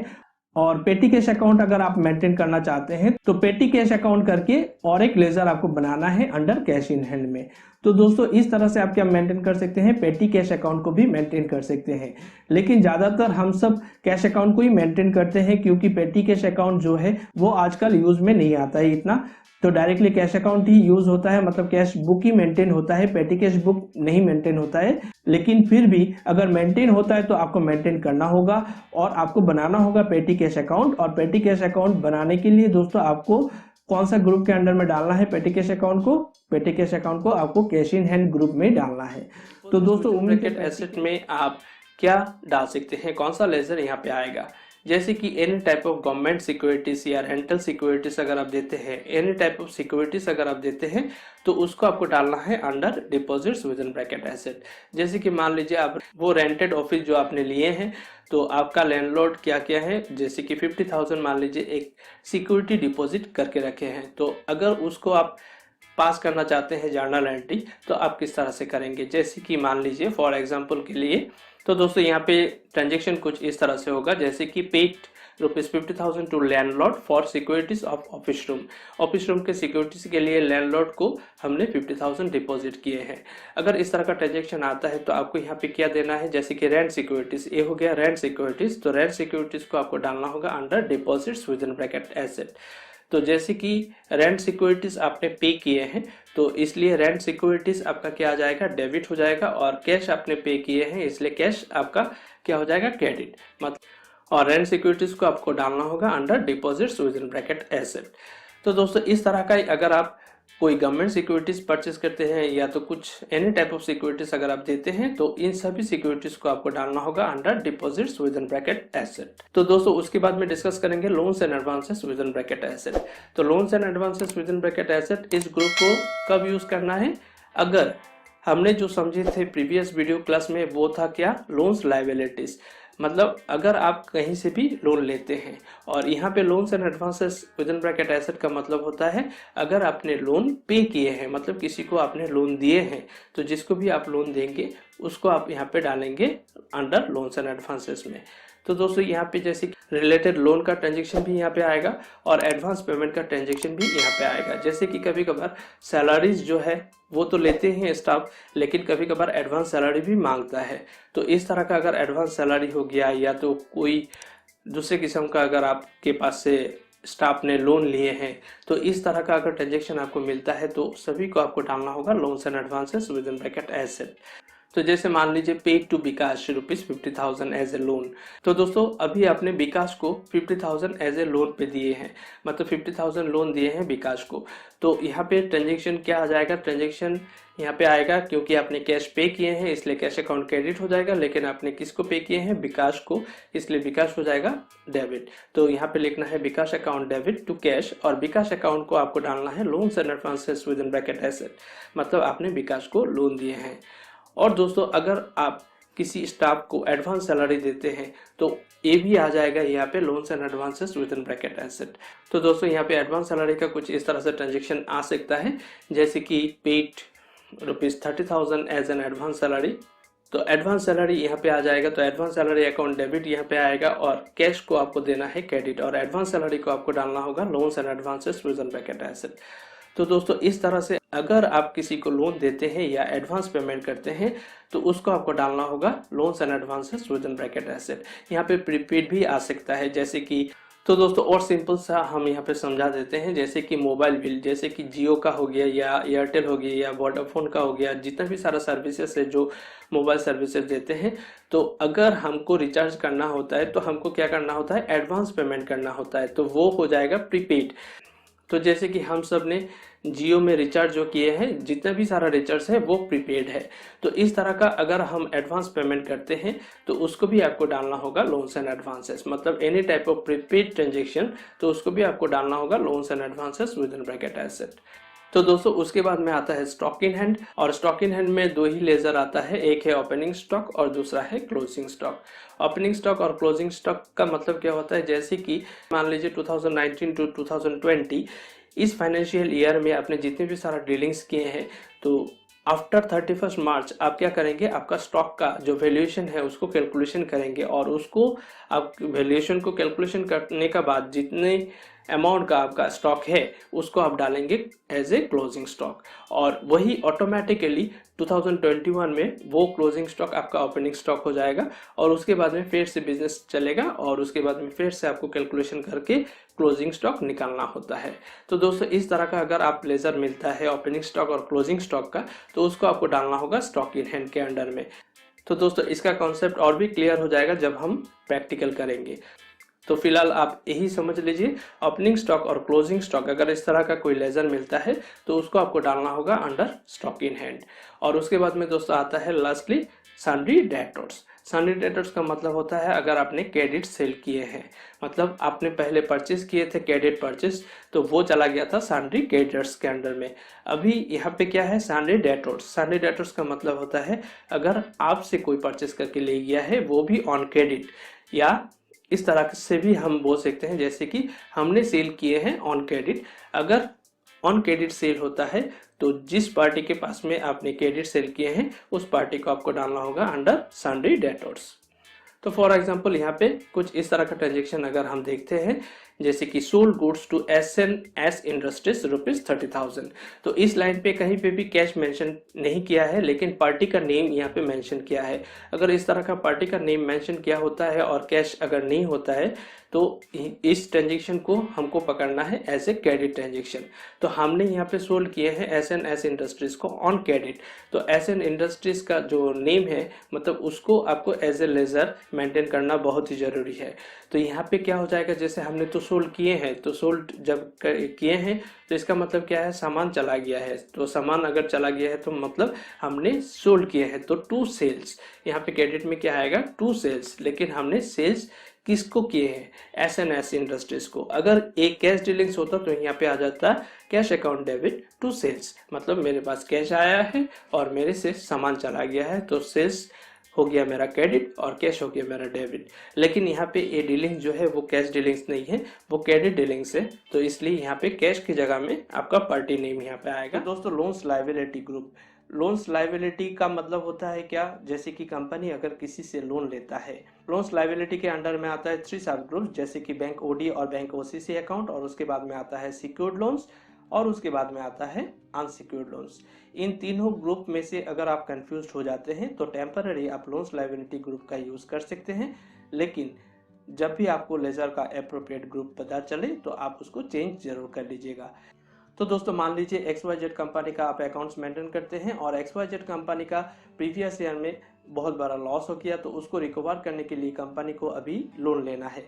तो मान लीजिए कंपनी पहले अपने फ्रेंड्स और रिलेटिव्स के पास में जाएगा, मतलब कंपनी का जो प्रोप्राइटर है, मतलब जो ओनर है, वो पहले अपने फ्रेंड्स और रिलेटिव्स के पास जाएगा और उनसे लोन मांगेगा।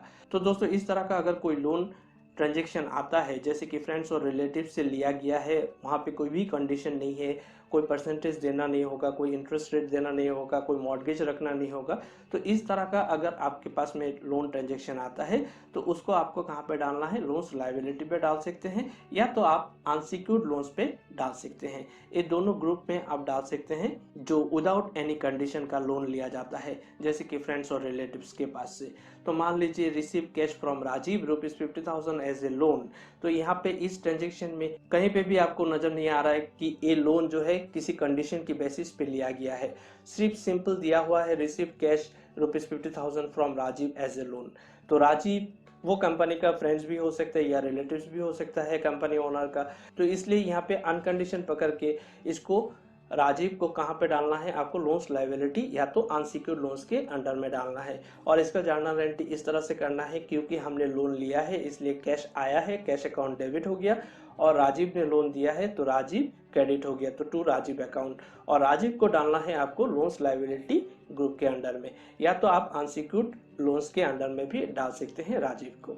तो दोस्तों, ये हो गया लोन्स लायबिलिटी। तो इसका मतलब है, इस तरह से समझे, XYZ पहले अपने फ्रेंड्स और रिलेटिव्स के पास में गया, उनसे लोन लिया है। तो इस तरह का अगर लोन आता है तो आप लोन्स लायबिलिटी या अनसिक्योर्ड लोन्स में डाल सकते हैं। लेकिन मान लीजिए फ्रेंड्स और रिलेटिव्स ने लोन देने से इनकार कर दिया या तो लोन नहीं दे पाया, तो वो कहाँ पे जाएगा, वो जाएगा बैंक में। तो बैंक में अगर जाता है और बैंक से अगर लोन लेता है तो बैंक लोन ऐसे नहीं देता है, बैंक में कुछ मॉर्गेज रखना होता है या तो कुछ कंडीशन होता है। तो इसलिए यहाँ पे दिया हुआ है बैंक ओडी। ओडी का मतलब होता है ओवरड्राफ्ट, और बैंक ओसीसी, ओसीसी का मतलब होता है over cash credit, both are same. तो दोस्तों, अभी कंपनी जब बैंक में गया और वहां से लोन लिया तो वहां पे कुछ कंडीशन होता है, तो इसलिए बैंक लोन का एक अलग सा अकाउंट बनाया जाता है बैंक में, तो उसको कहते हैं सीसी अकाउंट, मतलब कैश क्रेडिट अकाउंट। तो कैश क्रेडिट अकाउंट करके अगर कोई भी लोन आता है या कोई भी ट्रांजेक्शन में मेंशन हुआ होता है कि ये PNB CC अकाउंट से लिया है या तो SBI CC अकाउंट से लिया है, इस तरह से अगर मेंशन होता है तो आप डायरेक्टली समझ सकते हैं कि ये जो है वो बैंक लोन है। तो उसको आपको कहाँ पे डालना है, बैंक ओडी या बैंक OCC अकाउंट में डालना है। फॉर एग्जाम्पल के तौर पे अगर हम इस तरह से कहें, receive cash from SBI bank ₹50,000 as a loan, तो ₹50,000 एज ए लोन हमने SBI बैंक से तो लिया है, लेकिन मेरा SBI बैंक में फंड भी रह सकता है, मेरा सेविंग्स भी रह सकता है, फिक्स डिपॉजिट भी रह सकता है, RD भी रह सकता है, लेकिन लोन का एक अलग सा अकाउंट होता है। तो लोन का अकाउंट होगा CC अकाउंट। तो यहाँ पे जैसे कि ट्रांजेक्शन कुछ इस तरह से होगा, receive cash ₹50,000 from SBI bank as A loan.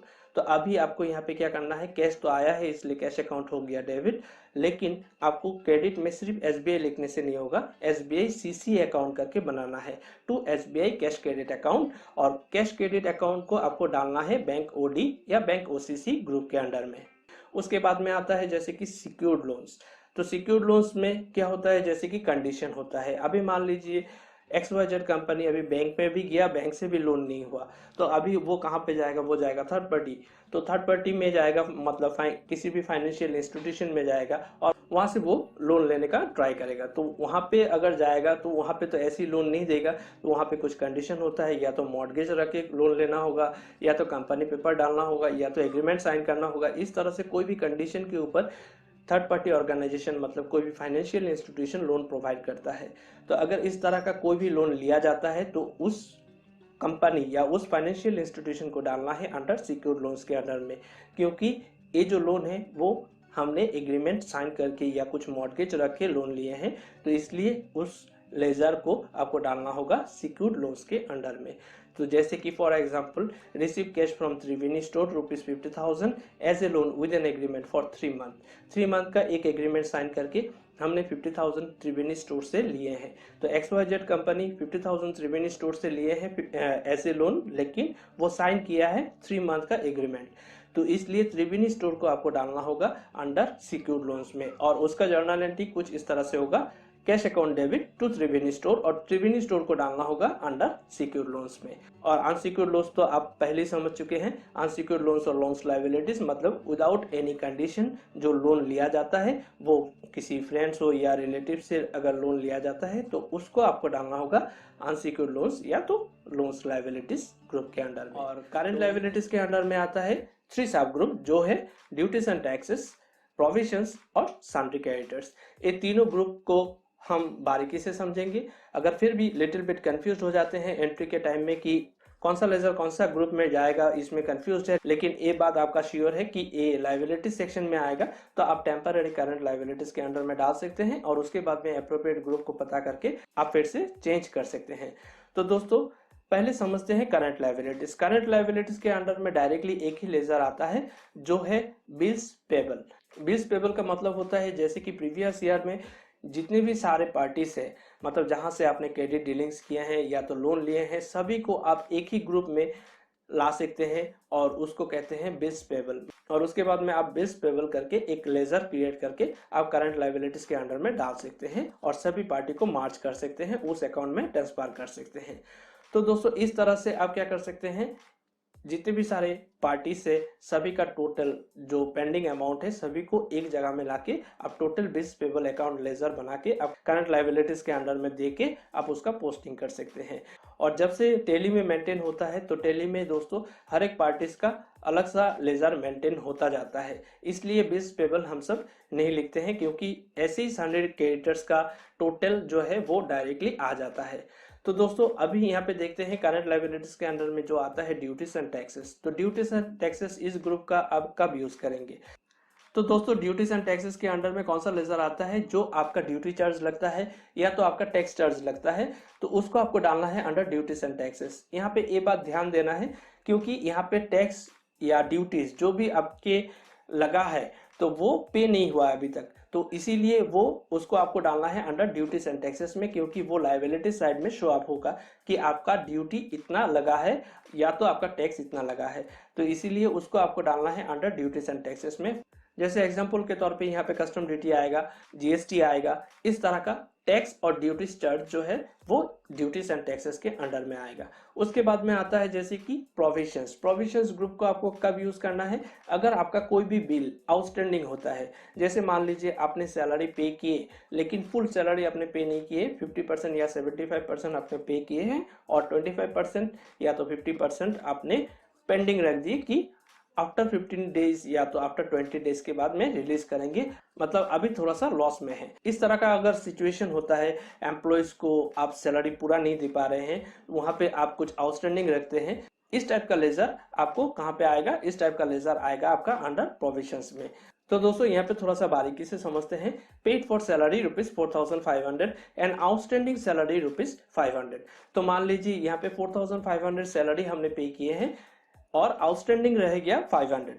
तो इसका मतलब है सैलरी कितना है, 5,000 है। तो सैलरी 5,000 में से 4,500 हमने पे कर दिए हैं, लेकिन आउटस्टैंडिंग हमने रख दिए हैं 500, मतलब 500 हमने नहीं दिए।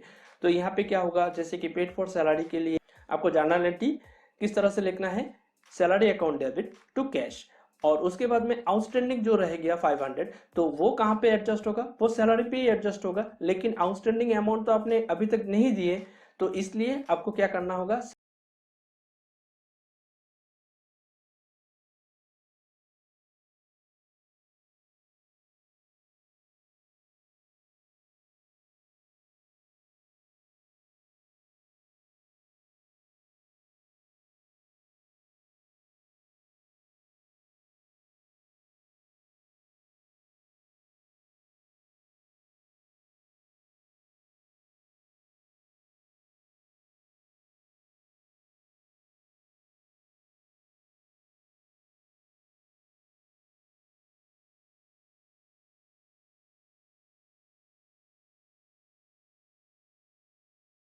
तो इस तरह से आपका लाइबिलिटीज खत्म हो जाएगा और सैलरी में आपका 5,000 जहां का वही है।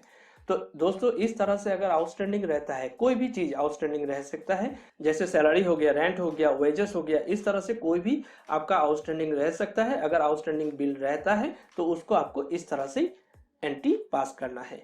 उसके बाद में आता है जैसे कि Sandy creditors. Sandy creditors group के अंडर में आपका आएगा, जैसे आपने जब भी किसी पार्टी से ऑन क्रेडिट परचेस करते हैं, तो जब भी आप किसी पार्टी से ऑन क्रेडिट परचेस करेंगे तो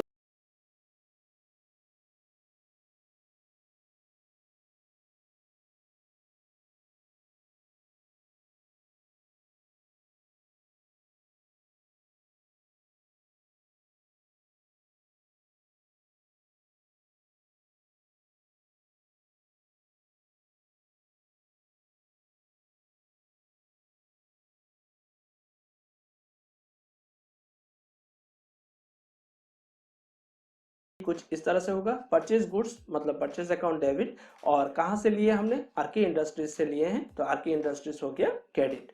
तो आरके इंडस्ट्रीज को आपको डालना है अंडर सैंडी क्रेडिटर्स के अंडर। और फिक्स्ड एसेट्स का मतलब क्या होता है, any type of immovable properties, मतलब जितने सारा इमोबल प्रॉपर्टीज है सभी आएगा फिक्स्ड एसेट्स के अंडर में। जैसे कि मान लीजिए अगर आपने कंप्यूटर परचेज किए हैं या तो ऑफिस फर्नीचर, या आपके पास में लैंड एंड बिल्डिंग है, उसका भी रिकॉर्ड डालना है अकाउंट्स में। तो land and building, computer, office furniture, ये सब क्या है, आपका इमोबल प्रॉपर्टीज है। मतलब इसके ऊपर एक एस्टिमेटेड पीरियड हम पकड़ सकते हैं, इसके ऊपर हम डेप्रिसिएशन चार्ज कर सकते हैं। डेप्रिसिएशन के बारे में मैं बाद में डिस्कस करूंगा। तो land and building, computer, office furniture, मतलब इस तरह का अगर आपके पास में ट्रांजेक्शन आता है, जैसे कि परचेज कंप्यूटर या परचेज लैंड एंड बिल्डिंग या परचेज ऑफिस फर्नीचर, तो आपको डालना है कंप्यूटर, लैंड एंड बिल्डिंग या ऑफिस फर्नीचर, जो भी आपके पास में अकाउंट आएगा तो उसको डालना है under fixed asset. For example जैसे कि परचेज मशीनरी ₹45,000, आपने मशीनरी परचेज किए हैं 45,000 से, तो इसका मतलब है आपने मशीनरी परचेज किए हैं, आपसे कैश चला गया है, और कैश के नोट्स के अनुसार आपका क्या आएगा, when cash paid then cash account always credit. तो कैश हो गया आपका क्रेडिट, तो डेबिट क्या हो जाएगा, डेबिट हो जाएगा आपका मशीनरी। तो मशीनरी अकाउंट डेबिट लिखना है, और यहाँ पे क्रेडिट साइड में लिखना है टू कैश ₹45,000, और मशीनरी को डालना है अंडर फिक्स्ड एसेट्स। तो दोस्तों इस तरह से अगर कोई भी इमोबल प्रॉपर्टीज आप परचेज करते हैं तो उसको आपको डालना होगा अंडर फिक्स्ड एसेट्स के अंडर में। तो दोस्तों इसके बाद में आता है नेक्स्ट ग्रुप, क्या है, वो है इन्वेस्टमेंट। इन्वेस्टमेंट का मतलब क्या होता है, जैसे कि कंपनी अगर कहीं पे भी इन्वेस्ट करता है, तो दोस्तों जैसे कि यूनिट ट्रस्ट कंपनी हो गया, जहाँ पे हम सब शेयर या बॉन्ड परचेज करते हैं, या कहीं पे भी कंपनी अगर इन्वेस्ट करता है, तो जहाँ पे भी इन्वेस्ट करेगा उस कंपनी का नेम आ जाएगा अंडर इन्वेस्टमेंट में। फॉर एग्जाम्पल जैसे कि अगर इस तरह का कोई ट्रांजेक्शन मिलता है, जैसे कि paid ₹50,000 to unit trust company for 5 years investment plan, मतलब 5 years के लिए हमने यूनिट ट्रस्ट कंपनी में 50,000 को जो है उसको इन्वेस्ट कर दिया। मतलब XYZ कंपनी XYZ कंपनी ने क्या किया, कुछ प्रॉफिट में से 50,000 रुपीज जो है वो यूनिट ट्रस्ट कंपनी में इन्वेस्ट कर दिया। तो अगर इस तरह का इन्वेस्टमेंट आता है तो कंपनी कहाँ पे इन्वेस्ट किया, कौन सी कंपनी के अंडर में इन्वेस्ट किया, यूनिट ट्रस्ट कंपनी। तो यूनिट ट्रस्ट कंपनी को आपको डालना है अंडर इन्वेस्टमेंट। इस तरह से अगर कंपनी कहीं पे भी इन्वेस्ट करता है तो जहां जहां इन्वेस्ट करेगा उस लेजर को आपको क्या करना है, अंडर इन्वेस्टमेंट के अंडर में डालना है। डायरेक्ट एक्सपेंसेस ग्रुप में वो एक्सपेंसेस आता है जो कि आपका नेसेसरी एक्सपेंसेस है, जैसे कि daily wages, coal and mine, fuel आदि। अगर आपका फैक्ट्री रिलेटेड बिजनेस है तो फैक्ट्री रेंट भी होगा आपका डायरेक्ट एक्सपेंसेस। इन शॉर्ट अगर हम बोले तो जो एक्सपेंसेस ट्रेडिंग अकाउंट में आता है वो सब डायरेक्ट एक्सपेंसेस है, और जो प्रॉफिट एंड लॉस अकाउंट में आता है वो सब हो जाएगा इनडायरेक्ट एक्सपेंसेस, जैसे कि salaries, printing and stationery, office rent आदि। तो चलिए सॉल्व करते हैं जर्नल एंट्रीज। जैसे अगर आपको मिलता है पेड फॉर वेजेस ₹45,000, तो इसका सॉल्यूशन आप किस तरह से करेंगे। जैसे कि पेड फॉर वेजेस मतलब कैश आपसे चला गया है, इसलिए कैश हो जाएगा आपका क्रेडिट, और डेबिट हो जाएगा आपका किस लिए, आपने पे किया वेजेस के लिए, तो वेजेस अकाउंट हो जाएगा आपका डेबिट और क्रेडिट हो जाएगा आपका कैश अकाउंट। तो आपको जर्नल एंट्री कुछ इस तरह से लिखना है, जैसे कि wages account debit ₹45,000 to cash account ₹45,000, और आपको नरेशन पास कर देना है, जैसे कि being the cash paid for wages. यहाँ हम और एक प्रॉब्लम का सॉल्यूशन करेंगे जो है मल्टीपल लेजर्स को कैसे डालना है, जैसे कि paid for wages, coal and mine and fuel ₹15,000, 5,800 and 4,000 respectively. तो ये जो ट्रांजेक्शन है, इस ट्रांजेक्शन को अगर आप जर्नल एंट्री करना चाहते हैं तो आप किस तरह से करेंगे, जैसे कि आप पार्ट बाय पार्ट पहले आप समझ लीजिए। जैसे कि वेजेस भी आपका पेड है, कोल एंड माइन भी आपका पेड है, फ्यूल भी आपने पेड किया है, तो इसका मतलब तीनों ही मेरा एक्सपेंसेस है और तीनों ही डेबिट साइड में आना है। जैसे कि wages account debit to cash account, coal and mine account debit to cash account, fuel account debit to cash account. तो अब क्या करना है, जैसे कि तीनों जर्नल एंट्रीज पे ही आपका कैश अकाउंट जो है वो क्रेडिट में है, तो इसलिए आपको कुछ इस तरह से लिखना है, wages account debit, coal and mine account debit, fuel account debit, और तीनों जो कैश अकाउंट है तीनों को मिला के टू कैश अकाउंट करके, और अमाउंट जितना भी है सबको जोड़ देना है, जोड़ के आपका कैश अकाउंट में डालना है, और नरेशन में देना है being the expenses paid. Direct incomes जो कि आपका प्राइमरी इनकम है, जैसे कि अगर आपका परचेज और सेल्स का बिजनेस है, या तो प्रोडक्शन करके सेल्स करते हैं तो आपका सेल्स हो गया है डायरेक्ट इनकम, और बाकी सब इनकम हो जाएगा इनडायरेक्ट इनकम, जैसे कि कमीशन, इंटरेस्ट आदि। लेकिन यहाँ से आप जरा समझे, सेल्स आपका डायरेक्ट इनकम है और सेल्स का प्राइमरी ग्रुप टैली में भी है, इसीलिए हम सेल्स को डायरेक्ट इनकम में नहीं डालेंगे। तो रहा सवाल डायरेक्ट इनकम को कब यूज करना है, तो जरा एक सीक्वेंस को समझते हैं। मान लीजिए परचेज सेल्स का एक बिजनेस है, उसमें सेल्स हो गया डायरेक्ट इनकम, लेकिन डायरेक्ट इनकम ग्रुप में हम सेल्स को नहीं डालेंगे।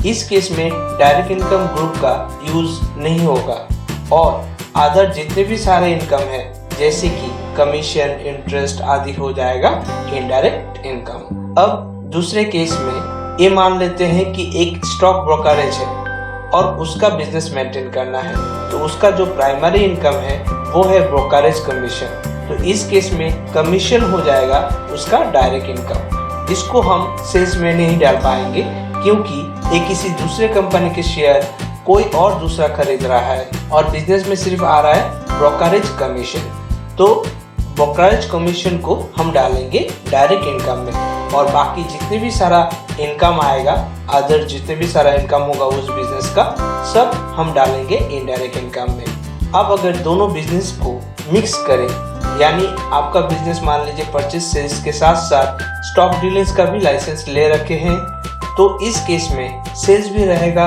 और commission as a direct income भी रहेगा, क्योंकि दोनों ही इनकम आपका प्राइमरी इनकम है। डायरेक्ट इनकम का मतलब है आपका मेन यानी प्राइमरी इनकम, और इनडायरेक्ट इनकम है आपका सेकेंडरी इनकम। दोस्तों, परचेज ग्रुप को हम तब यूज करेंगे जब हम गुड्स को परचेज करेंगे। अगर हम कोई एसेट्स को परचेज करेंगे तो उसे परचेज अकाउंट ग्रुप में नहीं डालेंगे। जैसे कि मैं यहाँ एग्जाम्पल के तौर पर एक ट्रांजेक्शन लेता हूँ, परचेज फर्नीचर ₹30,000। इस ट्रांजेक्शन में आप देख सकते हैं यहाँ परचेज के साथ साथ फर्नीचर भी है, और फर्नीचर एक एसेट है यानी संपत्ति, और एसेट्स को हर साल डेप्रिशिएट्स मतलब मूल्यह्रास किया जाता है। इसलिए यहाँ हम परचेज के लेजर नहीं एसेट के लेजर बनाएंगे। तो जर्नल एंट्री कुछ इस तरह से होगा, furniture account debit ₹30,000 to cash account ₹30,000, और आपको नरेशन डालना है बीइंग द एसेट परचेज्ड, और फर्नीचर होगा अंडर फिक्स्ड एसेट्स में। अब और एक ट्रांजेक्शन लेते हैं, परचेज गुड्स ₹40,000। इस ट्रांजेक्शन में आप देख सकते हैं कि परचेज के साथ साथ गुड्स है। इसका मतलब है गुड्स में कोई भी सामान हो सकता है जिसे हम स्टॉक आइटम्स कहते हैं, जिसे हमें बेचना है और प्रॉफिट कमाना है। तब हम चुनेंगे परचेज लेजर को और उसे हम डालेंगे परचेज ग्रुप में। अब देखते हैं इसका जर्नल एंट्री कैसे लिखेंगे। परचेज अकाउंट डेबिट ₹40,000, क्योंकि गुड्स है और गुड्स में कोई एसेट नेम नहीं है, इसलिए हमको यहाँ पे डालना है परचेज अकाउंट। तो purchase account debit ₹40,000 to cash account ₹40,000, और आपको नरेशन कुछ इस तरह से लिखना है बीइंग द गुड्स परचेज्ड। अब और एक ट्रांजेक्शन लेते हैं, purchase goods ₹40,000 from XYZ company. इस ट्रांजेक्शन में आप देख सकते हैं कि परचेज गुड्स के साथ साथ कहाँ से खरीदा गया है उस कंपनी का नाम भी है। तो हम इसे क्रेडिट यानी बाकी में सामान लिया गया है ऐसे पकड़ते हैं। तो इसका जर्नल एंट्री कैसा होगा, सिर्फ कैश के जगह पे पार्टीज नेम आ जाएगा। जैसे कि आपको लिखना है purchase account debit ₹40,000 to XYZ company ₹40,000, और नरेशन में डालना है being the goods purchase from XYZ company. यहाँ परचेज को डालना है परचेज ग्रुप में और XYZ कंपनी को डालना है सन्ड्री क्रेडिटर्स में। अब फटाफट से और एक ट्रांजेक्शन को लेते हैं, जैसे कि return goods to XYZ company ₹4,000। यहाँ इस ट्रांजेक्शन को कुछ इस तरह से समझना है जैसे कि XYZ कंपनी मेरा पार्टी है जहाँ से हमने सामान खरीदे थे। अब हम उसको थोड़ा सामान वापस कर रहे हैं, तो यहाँ परचेज अकाउंट के अमाउंट भी घटेगा और साथ साथ पार्टी के अकाउंट से भी पैसा घटेगा। इसलिए आपको यहाँ जर्नल एंट्री कुछ इस तरह से लिखना है कि जैसे परचेज अकाउंट के अमाउंट भी शो करे जो हमने खरीदे थे और साथ साथ माइनस करके रिटर्न का अमाउंट भी दिखा दे। तो यहाँ हम बनाएंगे परचेज रिटर्न करके और एक लेजर, और उसे भी डालेंगे हम परचेज ग्रुप में, और जर्नल एंट्री लिखेंगे कुछ इस तरह से, XYZ company account debit ₹4,000 to purchase return ₹4,000, और आपको नरेशन डालना है being the goods return to XYZ company.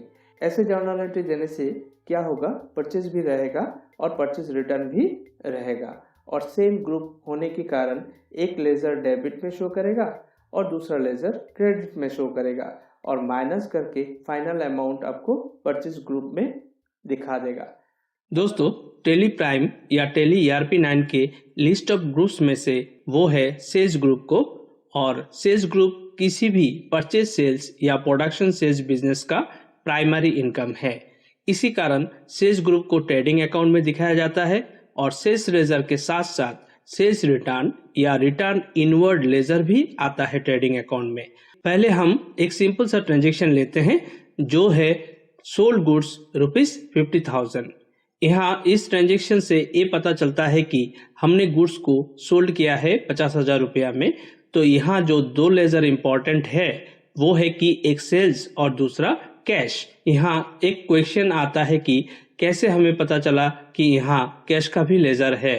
तो दोस्तों, यहाँ मैं कॉन्सेप्ट को क्लियर करना चाहता हूँ कि अगर ट्रांजेक्शन में कोई पार्टी नेम या ऑन क्रेडिट वैसा कुछ लिखा हुआ नहीं रहता है तो उसे कैश डीलिंग्स पकड़ना होता है। इसीलिए हमने यहाँ सेल्स के साथ साथ कैश लेजर को आइडेंटिफाई किए हैं। अब हमें जर्नल एंट्री कुछ ऐसे लिखना है कि cash account debit ₹50,000 to sales account ₹50,000 और नरेशन में डालना है आपको बीइंग द गुड्स सोल्ड। यहाँ सेल्स लेजर को हम सेल्स ग्रुप के अंडर डालेंगे।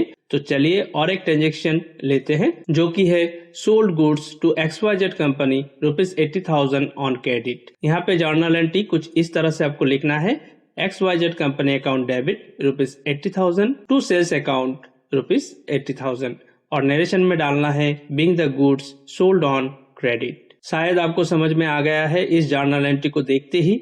दोस्तों ये एक क्रेडिट डीलिंग्स है, इसलिए यहाँ कैश की जगह पर हम पार्टी के नाम लिखेंगे और उस पार्टीज नेम को डालेंगे अंडर सन्ड्री डेटर्स। तो चलिए और एक ट्रांजेक्शन लेते हैं जो कि है return goods from XYZ company ₹5,000।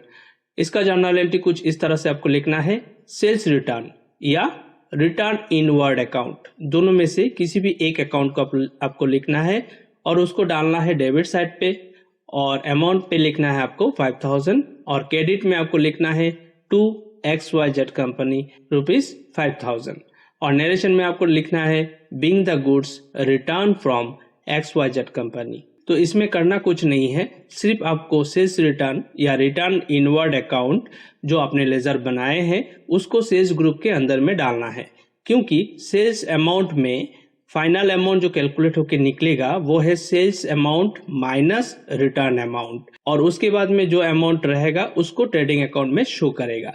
इसीलिए हमें सेल्स ग्रुप में ही दोनों लेजर्स को डालना होगा। Miscellaneous expenses with in bracket assets group को हम तब यूज में लेंगे जब हमें कोई एस्टेब्लिशमेंट एक्सपेंसेस या बिजनेस प्रमोशन एक्सपेंसेस को एडजस्ट करना हो। दोस्तों ये जो एक्सपेंसेस है उसे हम बिजनेस स्टार्ट करने से पहले करते हैं और वो सब एक्सपेंसेस को हम रिकॉर्ड नहीं कर पाते पहले, क्योंकि तब तक बिजनेस अकाउंट मेंटेन नहीं होता है। मतलब ये जो miscellaneous expenses with in bracket asset group है इसे हम तब यूज में लेंगे जब कोई वाउचर आपको मिले which is not written off in the books, तब हम उसे डालेंगे miscellaneous expenses with in bracket assets group में। तो इससे ये पता चलता है कि बिजनेस में तभी वाउचर को रिकॉर्ड किया जाता है जब बिजनेस एस्टेब्लिश्ड हो चुका है या उसका फॉर्मेशन हो चुका है। उसके बाद से हम कोई भी अगर एक्सपेंस करते हैं या इनकम करते हैं उसका अगर वाउचर मिलता है तो उन वाउचर्स को सिस्टमेटिक रिकॉर्ड रखा जा सकता है। लेकिन जो एक्सपेंसेस हमने किए हैं पहले बिजनेस स्टार्ट करने से पहले, मतलब यहाँ पे एक बिजनेस स्टार्ट होने वाला है, उसका कुछ बैनरिंग या प्रमोशनल एड या कुछ एक्सपेंसेस जो हम करते हैं पहले, उसका वाउचर जो है वो बिजनेस स्टार्ट होने के बाद हम उसमें नहीं लिख पाते हैं। तो इसका ही मतलब होता है which is not written off in the books. अगर इस तरह का कोई वाउचर मिलता है कि आप पहले कुछ एक्सपेंसेस किए हैं लेकिन अभी बिजनेस स्टार्ट होने के बाद उसी एक्सपेंसेस को रिकॉर्ड रखना चाहते हैं, तब हम उसे डालेंगे miscellaneous expenses with in bracket asset group में और वो कैपिटल को इंक्रीज करेगा। तो दोस्तों ये बहुत ही रेयर ग्रुप है क्योंकि ज़्यादातर बिजनेस में सबको मिला के एक ही कैपिटल लेजर में डाल दिया जाता है। तो दोस्तों फटाफट से इसका एग्जाम्पल देख लेते हैं, जैसे कि establishment expenses before commenced the business ₹30,000 which is not written off। तो दोस्तों इसका जर्नल एंट्री कुछ इस तरह से आपको लिखना है, जैसे कि एक्सपेंस हो गया मेरा एस्टेब्लिशमेंट एक्सपेंसेस, इसलिए एस्टेब्लिशमेंट एक्सपेंसेस अकाउंट को लिखना है डेबिट साइड में ₹30,000 और इसको कैपिटल के साथ इसको एडजस्ट कर देना है दोस्तों, क्योंकि ये कैपिटल को ग्रो करेगा। और यहाँ पे कैश हम इसलिए नहीं डाल रहे हैं क्योंकि ये बिजनेस स्टार्ट होने के बाद कैश बैलेंस को नहीं डिडक्ट कर रहा है, क्योंकि ये जो एक्सपेंसेस हो चुका है पहले उसका बिजनेस स्टार्ट होने के बाद जो कैश कैपिटल है उसमें वो इंक्लूडिंग नहीं किया जा सकता है या तो डिडक्शन नहीं किया जा सकता है। इसलिए ये जो एक्सपेंसेस है वो कैपिटल को ग्रो करेगा, इसलिए आपको यहाँ पे डालना है journal entry establishment account debit to capital account. इससे क्या होगा, कैपिटल का अमाउंट जो है वो और 30,000 बढ़ जाएगा। और यहाँ पे नरेशन में आपको देना है being the establishment expenses adjust into the capital account. और दोस्तों यहाँ पे एस्टेब्लिशमेंट अकाउंट को हम डालेंगे miscellaneous expenses with in bracket asset, और कैपिटल अकाउंट का तो ग्रुप आपको पता ही है, कैपिटल अकाउंट का ग्रुप होगा अंडर कैपिटल अकाउंट। आप बात करते हैं सस्पेंस अकाउंट ग्रुप को। इस ग्रुप को आप तब यूज़ कीजिएगा जब आपको किसी ग्रुप में कन्फ्यूजन हो, तब आप उसे टेम्पररी सस्पेंस अकाउंट ग्रुप में डाल के आप वाउचर एंट्री कर दीजिएगा। फिर आप बाद में कन्फ्यूजन क्लियर करके उस लेजर को एप्रोप्रिएट ग्रुप में डाल दीजिएगा।